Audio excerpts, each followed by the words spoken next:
I want to first, congratulations. Let's start with that on making your first film, and I hope this is the beginning of you making a bunch more. But I am curious. You've just made your first film. Finn, you've just made your first film, but you didn't put Jesse in it. And I'm just curious if this is the beginning of you guys swapping, where Finn will make a movie and Jesse will be cast, and Jesse, you'll make a. You see where I'm going with this? Right. Yes. Yeah, it's kind of a switch. I did visit Finn's set in very rural Ontario, but Yeah. still no role. Yeah. No, I just thought it would be appropriate for the kind of just for him to not be in films anymore. Right, exactly. Yeah, for people to stop giving just the constant. Based on my direction. Right. Yeah. Exactly. Yes, yeah. Well, for people that don't realize, this was based on a podcast, and I am curious, Jesse, how you decided to basically it's not the same as the podcast. This is a different thing. And how did you decide what you wanted the film to focus on after making the podcast? Well, I had written this, this story for Audible, and one of the sections of the book was told from the perspective of Finn's character, and he was talking about his relationship to his mother, but we never actually got to meet his mother in that story, and I thought her perspective was also so interesting. So after I finished the Audible book, I decided to write a story from kind of her perspective, and I also had written his perspective, and I thought it would be such an interesting clash of cultures, of ideologies, of generations.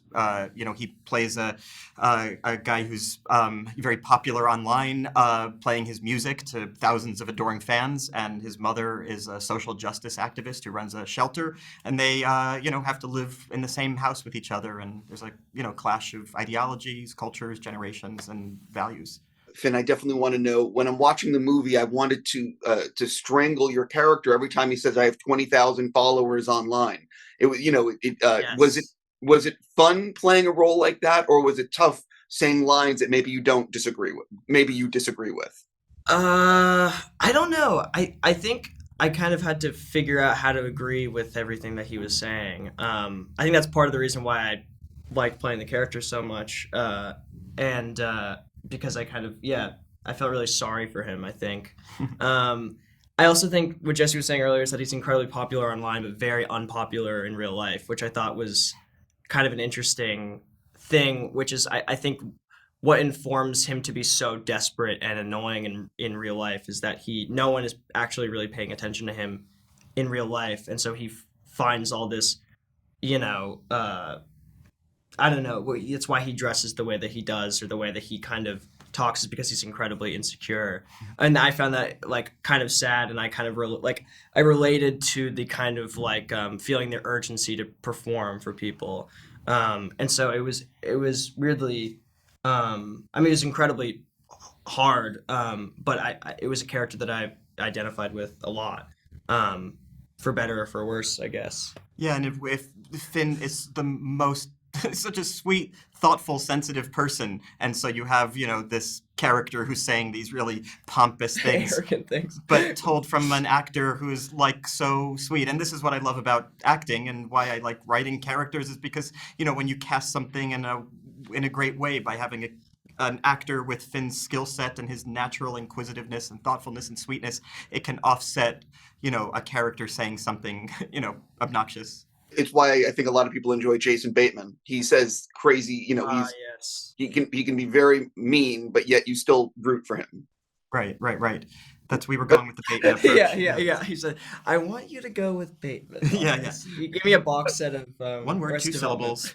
Bateman. One of the things, though, that I really appreciated, Jesse, about the film is you had Julianne Moore's character work at a shelter, and I don't think enough films and I don't think enough light is shown on shelters and the amazing work they do for families in need. Can you talk about why? I know that's an important part of your life. Why was it important to add that to the film? You know what I mean? Yes. I'd been working, volunteering on and off with a shelter for about 15 years. My mother-in-law ran it, a shelter in Indiana, for 35 years, and it's an amazing place. And I had the incredible fortune to be able to not only volunteer there, but learn about the wonderful, vital work that they do, and to get to see inside and see how an operation like that works, not just as a volunteer, but as a son-in-law and as a husband to my wife, who's been working at the shelter since she's a kid, translating for Spanish speakers who are in the shelter, or volunteering in middle schools to teach about issues surrounding domestic intimate partner violence. And so when I'm writing, I'm trying to write about all the things that I know and I'm interested in, and that I hope other people would get to know and be also interested in. Obviously, the songs play a massive part of this movie. Can you sort of talk about, for both of you, making sure the songs reflected what you both wanted for the character, or you know what I mean, just getting these things on screen and making sure you're both happy? Yeah, well, Finn is an incredible musician and a rock star. So, so he has this incredible skill. I mean, the tough thing is when you have a part that has a skill, normally you're trying to desperately teach an actor to learn a little bit. Like you were on the set of Now You See Me, where the actors were all these, inept magicians trying to learn magic. Finn, it was the exact opposite. We had to make him less great than he is because he's very naturally talented. So how did you do that? How did you do the Paul spread on what's Yes, exactly. That was hand double. What did you do? Hand double as well. No, I it was great. I mean, Jesse wrote the lyrics for every song in the movie, and then Emil, who did the score and wrote the music for the film, amazing as well. But they were really nice in letting me kind of collaborate with them and put little spins on stuff. But I thought it was incredibly fun to do that. Well, you're being humble.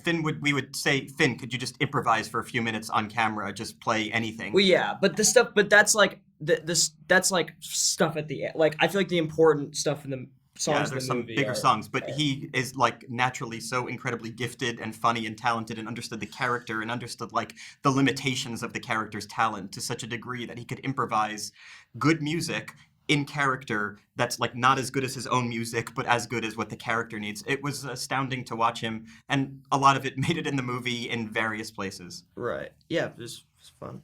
On that note, congratulations to both of you. Good luck with the rest of the press today. Thank you so much. Thank you so much.